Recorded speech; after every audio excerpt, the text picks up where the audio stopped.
সুরেশ মনে মনে অসংশয় অনুভব করিতেছিল যে কথাটা মহিম যেমন করিয়াই উড়াইয়া দিক, সে তাহারই একান্ত অনুরোধ উপেক্ষা করিতে না পারিয়াই এতদিন অচলার সহিত দেখা করিতে পারে নাই। সে যত ভালোই বাসুক, এখন পর্যন্ত সে একটা ব্রাহ্ম মেয়ের কাছে তাহার শৈশবের বন্ধুকে খাটো করিতে পারে না। এমন কথা কাল শুনিলেও সুরেশের বুকখানা গর্বে 10 হাত ফুলিয়া উঠিত।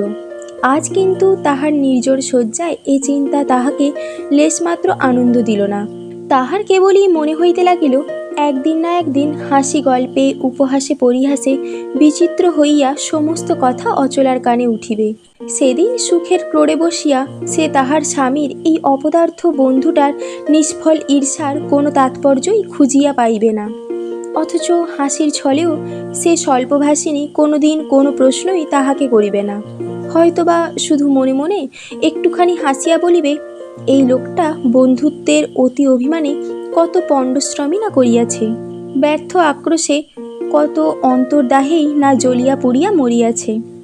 রাত্রে তাহার সুনিদ্রা হইল না। যতবার ঘুম ভাঙিল ততবারই এই সকল তিক্ত চিন্তা তাহাকে ধিক্কার দিয়া বলিয়া গেল, পরের জন্য এমন উৎকট মাথা ব্যথার রোগ কবে সারিবে সুরেশ? সকালবেলা উঠিয়া সে দিনের কোনো কাজে মন দিতে পারিল না এবং বেলা বাড়িতে না বাড়িতেই গাড়ি করিয়া কেদারবাবুর বাটিতে আসিয়া উপস্থিত হইল। বেয়ারা জানাইল, বাবু আলিপুর আদালতে বাহির হইয়া গিয়াছেন, ফিরিতে 3-4 ঘণ্টা দেরি হইতেও পারে।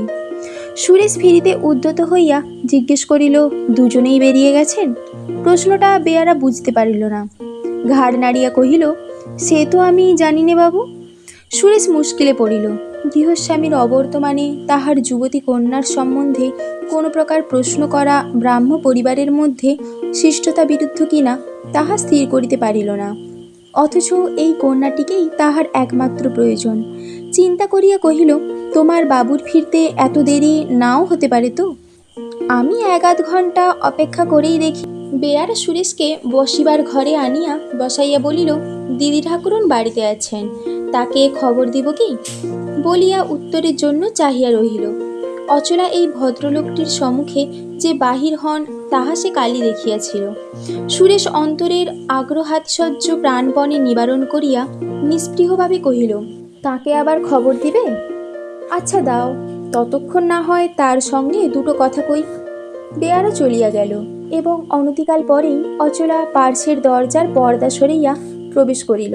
সুরেশ উঠিয়া দাঁড়াইয়া কহিল, মহিম যে বাড়ি চলে গেল। এত করে বললুম আপনার সঙ্গে একবার দেখা করে যেতে, কিন্তু কোনো মতেই কথা শুনলে না। এমন একটা অচলার মুখ মুহূর্তের জন্য সাদা হইয়া গেল, কিন্তু নমস্কার করিয়া একটা চৌকিতে উপবেশন করিয়া মৃদুকণ্ঠে কহিল, যাওয়া বোধ করি খুব বেশি দরকার। বাড়িতে কারো অসুখ বিসুখ করেনি তো? নমস্কার করিতে দেখিয়া সুরেশ অপ্রতিভ হইয়া প্রতি নমস্কার করিল এবং নিজের অনাবশ্যক উত্তেজনার সঙ্গে অচলার শান্ত ধীর কথাগুলি ওজন করিয়া শতগুণ লজ্জিত ও কুণ্ঠিত হইয়া উঠিল। কণ্ঠস্বর যথাসাধ্য সহজ ও স্বাভাবিক করিয়া বলিল, দরকার যাই হোক, সে এমন কি ভয়ানক হতে পারে যে অন্তত 2 মিনিটের জন্য এসেও একবার আপনাকে সে বলে যেতে পারে না? আর যখন কবে ফিরবে তার কোনো ঠিকানা নেই, আপনিই বলুন, বাড়িতে বা তার আছে কে যার অসুখের জন্য তাকে এভাবে যেতে হয়? আমি তো মরে গেলেও এমন করে চলে যেতে পারতুম না। অচলার মুখের উপর দিয়া একটা সলজ্জ স্নিগ্ধ হাসি খেলিয়া গেল। কহিল, আপনার এখনও কেউ হয়নি বলেই কথা বললেন, কিন্তু হলে ঠিকই ওর মতো অবহেলা করে চলে যেতেন, এ আমি নিশ্চয় বলছি। সুরেশ তাহার বসিবার চৌকির হাতলের ওপর সজোরে একটা চপটাঘাত করিয়া কহিল, কক্ষনো না। আমাকে আপনি চেনেন না, তাই কথা বলতে পারলেন, কিন্তু চিনলে পারতেন না। অচলা কহিল, বেশ তো, এখন থেকে তো চিনতে পারবো, আর কেউ হলে জানতেও পারবো, কি বলেন? সুরেশ কহিল, নিশ্চয়, 100 বার। তাছাড়া মহিমের মতো আমি বন্ধুর কাছে কোনো কথা গোপন করে রাখতেও পারিনি, রাখা ভালো মনে করিনি। বলিয়া হঠাৎ উত্তেজিত হইয়া বলিয়া উঠিল, আপনি বলছেন হলে জানতে পারবেন, কিন্তু আমি বলছি যে আপনাকে না জানিয়ে, আপনার মত না নিয়ে এসব কখনো হবেই না। কারণ আপনাকে মহিমের সঙ্গে পৃথক করে দেখবার সাধ্য আমার নেই। আপনারা আমার কাছে আজ অভিন্ন। অচলা সলজ্জ হাসি মুখে মাথা নাড়িয়া বলিল, আচ্ছা, সে তখন দেখা যাবে, কিন্তু আপনাকে যাচাই করার শুভ দিন না আসা পর্যন্ত আমি কিন্তু আপনার বন্ধুকে দোষী করতে পারবো না সুরেশবাবু। সুরেশ সহসা গম্ভীর হইয়া কহিল, সে আপনার ইচ্ছে, কিন্তু আমাকে যাচাই করবার শুভ দিন এ জন্মে ঘটবে কিনা সন্দেহ। কিন্তু সে যাক, আজ সকালেই কেন আপনাদের কাছে এসেছি জানেন? কাল রাত্রে আমি ঘুমোতে পারিনি, না হলে আজও পারবো না তাও জানতুম। আমি অনেক অপরাধ করেছি, তার সমস্ত একটি একটি করে আজ আপনার কাছে স্বীকার করে আমি যাব। আমি তাই এসেছি। তাহার প্রবল বিরুদ্ধতা অচলার অবিদিত ছিল না, তাই সে শঙ্কিত মুখে চুপ করিয়া চাহিয়া রহিল। সুরেশ বলিতে লাগিল, কাল সন্ধ্যার পর বাড়ি ফিরে গিয়ে দেখি মহিম বসে আছে। ভালো কথা, আপনি নিশ্চয়ই জানেন আমি ব্রাহ্মদের দুচক্ষে, অর্থাৎ কিনা ব্রাহ্ম সমাজটাকে আমি তেমন ভালো মনে করিনি। অচলা ঘাড় নাড়িয়া কহিল, হ্যাঁ আমি জানি। সুরেশ বলিতে লাগিল, জানবেন বই কি, কিন্তু এ কথাটাও ভুলবেন না যে আমি তখন আপনাকে চিনতুম না। তাই মহিমকে অনুরোধ করি সে যেন অন্তত একটা মাস এখানে না আসে। কেন জানেন? অচলা পুনরায় মাথা নাড়িয়া বলিল, না। তবে বোধহয় আপনি ভেবেছিলেন পুরুষ মানুষের ভুলতে একটা মাসই যথেষ্ট সময়, তবে বেশি বিলম্ব হওয়া সঙ্গত নয়। আঘাতরা সুরেশ বিনীতভাবে গ্রহণ করিয়া বলিল, আমি চিরদিনই নির্বোধ, হয়তো এমনই কিছু একটা মনে করে থাকব। তাছাড়া আরও একটা সাংঘাতিক ষড়যন্ত্র আপনার বিরুদ্ধে আমার ছিল। আমি শপথ করেছিলুম এই একটা মাসের মধ্যেই আর কোথাও পাত্রী স্থির করে মহিমের বিয়ে দেব। যেমন করেই হোক তাকে আটকাতে হবে। আমার বন্ধু হয়ে সে যে একটা নারীর মোহে নিজেদের সমাজ ছেড়ে চলে যাবে, এ যেন কিছুতেই না ঘটতে পারে। অচলা রুদ্ধ নিঃশ্বাস ত্যাগ করিয়া কহিল, তারপরে? তাহার পাংশু মুখের পানে চাহিয়া সুরেশ একটুখানি হাসিল, কহিল, তারপরে আর ভয় নেই। এই পাপ সংকল্প ত্যাগ করেছি। আজ সেই কথাই আমি স্বীকার করে যাব। আপনাকে দেখা দেবার জন্যে কাল রাত্রে অনেক অনেক অনুরোধ করেছি। একদিন আমার অনুরোধরা সে রেখেছিল, কিন্তু কালকের অনুরোধরা রাখলে না। আপনাকে দেখা না দিয়েই সে কলকাতা ছেড়ে চলে গেল। অচলা জিজ্ঞেস করিল, যাবার কোনো কারণ দেখিয়েছিলেন? সুরেশ কহিল, না, দরকার আছে, এই মাত্র। অচলা আর একটা নিঃশ্বাস ত্যাগ করিয়া যেন আপনাকে আপনি বলিতে লাগিল, দরকার দরকার, চিরকাল তার মুখে এই কথাই শুনে আসছি। চিরদিন প্রয়োজনই তার সর্বস্ব। সুরেশ কহিল, একটা চিঠি লিখেও তো সে আপনাকে জানাতে পারত। অচলা ধীরে ধীরে মাথা নাড়িয়া বলিল, না, চিঠি তিনি লেখেন না। সুরেশ ক্ষণকাল চুপ করিয়া থাকিয়া মুখ তুলিয়া চাহিল, বলিল, কি প্রয়োজন তাও কখনো বলে না। তার সুখ দুঃখ ভালো মন্দ সমস্তই তার একার। স্বার্থপর, কখনো কাউকে তার ভাগ দিলে না। এই নিয়ে কত দুঃখ যে সে ছেলেবেলা থেকে আমাকে দিয়ে আসছে, বোধ করি তার সীমা নেই। নিষ্ঠুর, দিনের পর দিন নিজে উপোস করে, আমার প্রতিদিনের খাওয়া পড়া তিক্ত বিষাক্ত করেছে, কিন্তু কখনো কোনো দিন আমার মুখ চেয়েও আমার হাত থেকে কিছু নেয়নি। আমার ভয় হয় যে পাষাণকে নিয়ে আমি কখনো সুখ পাইনি, তাকে নিয়ে আপনিই কি সুখী হতে পারবেন?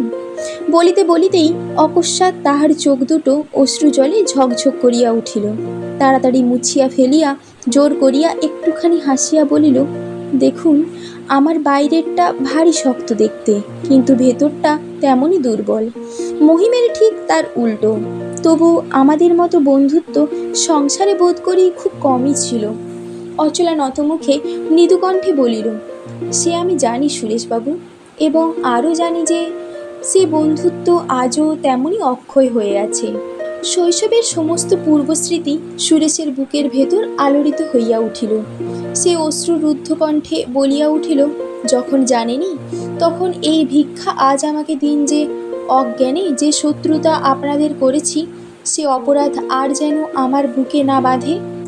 তাহার কণ্ঠস্বর আবেগে পুনরায় রুদ্ধ হইয়া আসিল, এবং এই একান্ত ব্যাকুলতায় অচলার নিজের অন্তরটা যেন দুলিয়া উঠিল। সে উদগত অশ্রু গোপন করিতে অকস্মাৎ মুখ ফিরাইয়া দেখিল তাহার পিতা দ্বারের সম্মুখে আসিয়া উপস্থিত হইয়াছেন। কেদারবাবু সুরেশকে দেখিয়া খুশি হইয়া বলিয়া উঠিলেন, এই যে সুরেশবাবু। সুরেশ দাঁড়াইয়া নমস্কার করিল। কেদারবাবু আসন গ্রহণ না করিয়াই জিজ্ঞাসা করিলেন, মহিমের খবর কি? তাকে তো দেখছি নে। সুরেশ বলিল, মহিম অত্যন্ত প্রয়োজনে সকালের গাড়িতেই বাড়ি চলে গেল। এই খবর জানাবার জন্যই আমি এলুম। কেদারবাবু বিস্ময়াপন্ন হইয়া কহিলেন, বাড়ি চলে গেল? বলিয়াই সহসা জ্বলিয়া উঠিয়া কহিতে লাগিলেন, সে বাড়ি যাক, থাক, আমাদের তাতে আর কোনো প্রয়োজন নেই। কিন্তু তুমি বাবা সুরেশ, যখন সময় পাবে বাড়ির ছেলের মতো এখানে এসো, যেও। আমার বড় আনন্দ হবে। কিন্তু তোমার সেই মিথ্যাচারী বন্ধুরত্নটি যেন আর কখনো এ বাড়িতে মুখ না দেখায়।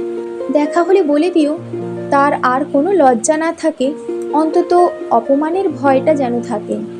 সুরেশ ঘাড় হেঁট করিয়া রহিল। তাহার মনের ভাব অনুমান করিবার চেষ্টা করিয়া কেদারবাবু সোৎসাহে বলিয়া উঠিলেন, না না সুরেশ, তোমার লজ্জা বোধ করবার তো এতে কোনো কারণই নেই, বরঞ্চ কর্তব্য করবার গৌরব আছে।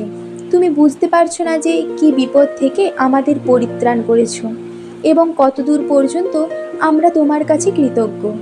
মেয়ের দিকে চাহিয়া কহিলেন, আমি কাল থেকে বড়ই আশ্চর্য হচ্ছি অচলা। সে লোকটা সুরেশের মতো ছেলের সঙ্গে বন্ধুত্ব করেছিল কি করে, আর কি করেই বা এতদিন ধরে সেটা বজায় রেখেছিল? একটুখানি থামিয়া বলিলেন, যে পারে সে যে আমাদের মতো দুটি নিরীহ মানুষকে ভুলিয়ে রাখবে, এ বেশি কথা নয়। মানি, কিন্তু এও বড় অদ্ভুত যে এই লোকটা বাস্তবিক কি, কেমন, এটুকু অনুসন্ধান করার কথাও আমার মতো প্রবীণ বয়সের লোকের মনেও একটা দিনও ওঠেনি। আশ্চর্য। সুরেশ কথা কহিল না। কেদারবাবুর মুখের প্রতি মুখ তুলিয়া চাহিতে পর্যন্ত পারিল না।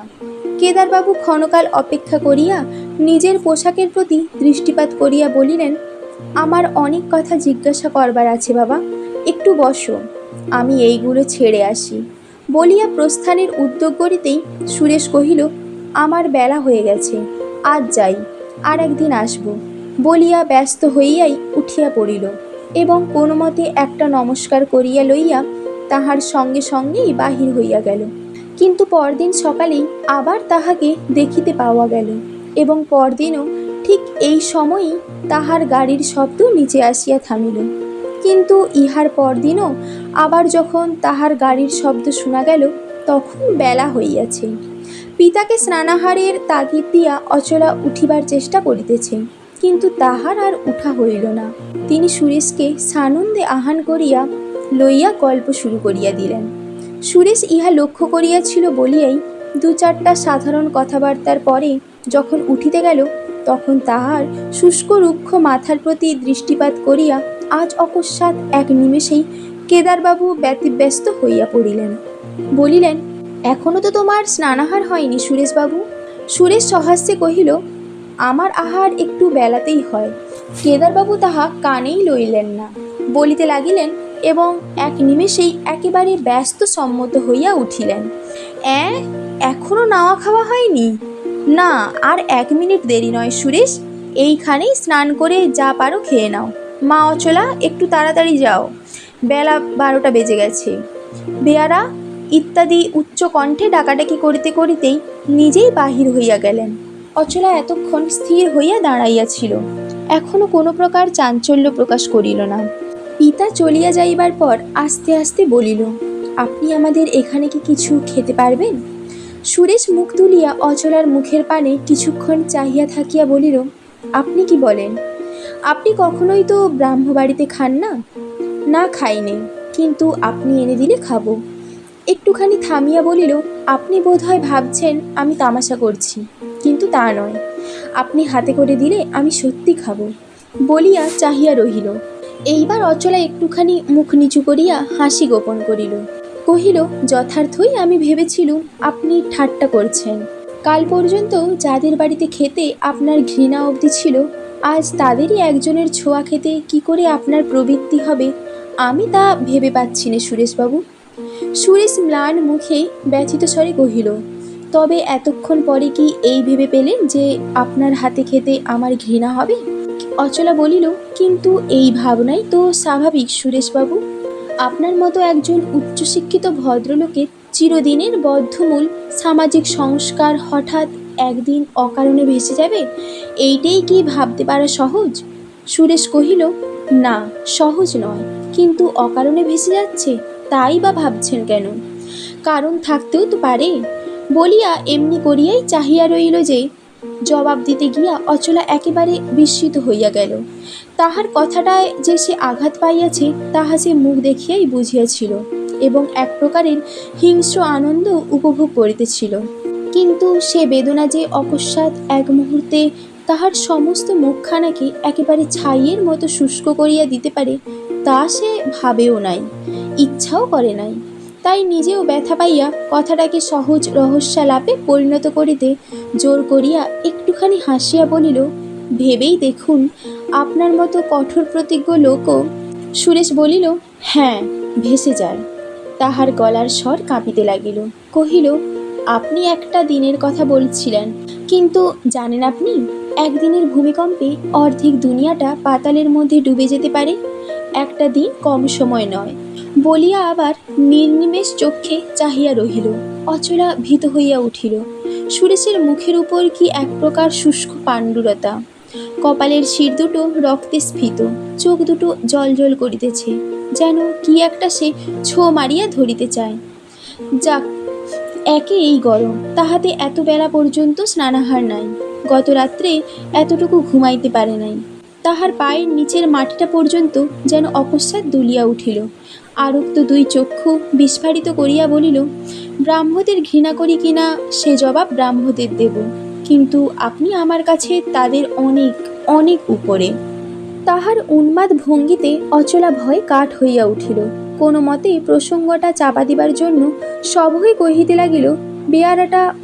কিন্তু সে অস্ফুট মৃদুস্বর সুরেশের উত্তপ্ত উচ্চকণ্ঠে ঢাকা পড়িয়া গেল। সে অমনি তীব্রস্বরে কহিতে লাগিল, দুটো দিনের পরিচয়, তা বটে, কিন্তু জানো অচলা, দিন, ঘন্টা, মিনিট দিয়ে মহিমকে মাপা যায়, কিন্তু সুরেশকে যায় না। সে স্থানকালের অতীত। তুমি ভূমিকম্প দেখেছ, যা পৃথিবীকে গ্রাস করে? অচলা ব্যাধভীত হরিণীর মতো চক্ষের পলকে উঠিয়া দাঁড়াইয়া কহিল, আপনার স্নানের জোগাড়। বলিয়া পা বাড়াইতে সুরেশ সহসা সম্মুখে ঝুঁকিয়া পড়িয়া অচলার ডান হাত ধরিয়া টান দিল। সেই উন্মত্ত ও আকস্মিক আকর্ষণ সহ্য করা স্ত্রীলোকের সাধ্য নয়। সে উপুর হইয়া সুরেশের গায়ের উপর আসিয়া পড়িল। ভয় ও বিস্ময় অতিক্রম করিয়া তাহার আর্তকণ্ঠের অস্ফুট মাগো আহান তাহার কম্পিত ওষ্ঠপুট ত্যাগ করিতে না করিতে সুরেশ তাহার দুই হাত নিজের বুকের ওপর সজোরে টানিয়া লইয়া ডাকিল, অচলা। অচলা চোখ তুলিয়া মূর্ছিত মায়ামুগ্ধের মতো চাহিয়া রহিল এবং সুরেশও ক্ষণকালের জন্য কথা কহিতে পারিল না। শুধু তাহার অপরিমেয় পিপাসাদগ্ধ ওষ্ঠধর হইতে কেমন যেন একটা স্তব্ধ তীব্র জ্বালা ছড়াইয়া পড়িতে লাগিল। কয়েক মুহূর্ত এইভাবে থাকিয়া সুরেশ আর একবার অচলার দুই হাত বুকের ওপর চাপিয়া ধরিয়া উচ্ছ্বসিত হইয়া বলিতে লাগিল, অচলা, একটিবার ভূমিকম্পের এই প্রচণ্ড হৃৎস্পন্দন নিজের দুটি হাতে অনুভব করে দেখো। কি ভীষণ তাণ্ডব এই বুকের ভেতরটায় তোলপাড় করে বেড়াচ্ছে। এ কি পৃথিবীর কোনো ভূমিকম্পের চেয়ে ছোট? বলতে পারো অচলা, পৃথিবীতে কোন জাত, কোন ধর্ম, কোন মতামত আছে যা এই বিপ্লবের মধ্যে পড়েও ডুবে রসাতলে তলিয়ে যাবে না? ছেড়ে দিন, বাবা আসছেন।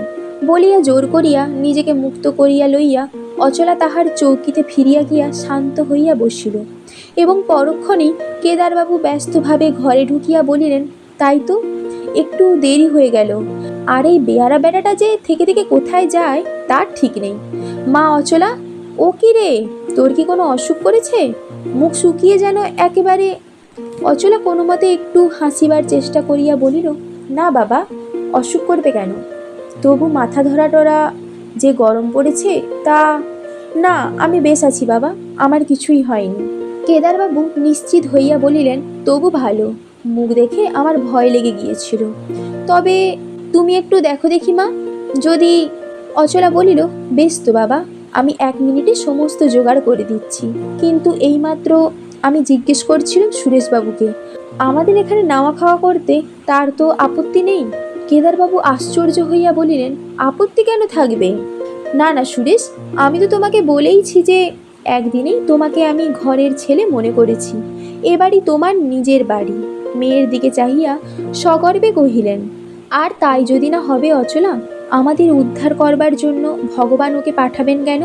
কিন্তু আর দেরি ভালো হবে না বাবা, এসো আমার সঙ্গে, স্নানের ঘরটা তোমায় দেখিয়ে দিইগে। কিন্তু সেই যে সুরেশ কেদারবাবু প্রবেশ করা পর্যন্ত মাথা হেঁট করিয়াছিল, কিছুতেই আর সে মাথা সোজা করিয়া তুলিয়া ধরিতে পারিল না। অচলা বলিল, কাজ কি বাবা পীড়াপিড়ি করে? আমাদের ব্রাহ্মবাড়িতে খেতে হয়তো ওর বিশেষ বাধা আছে, তাছাড়া অপ্রবৃত্তির ওপর খেলে অসুখ করতেও পারে। কেদারবাবু একেবারে মুচড়িয়া গেলেন। সুরেশ বড়লোকের ছেলে, স্বাধীন, ঘরের গাড়ি করিয়া যাতায়াত করে। তাহাকে খাওয়াইয়া মাখাইয়া যেমন করিয়া হোক আত্মীয় করা যে তাহার চাই।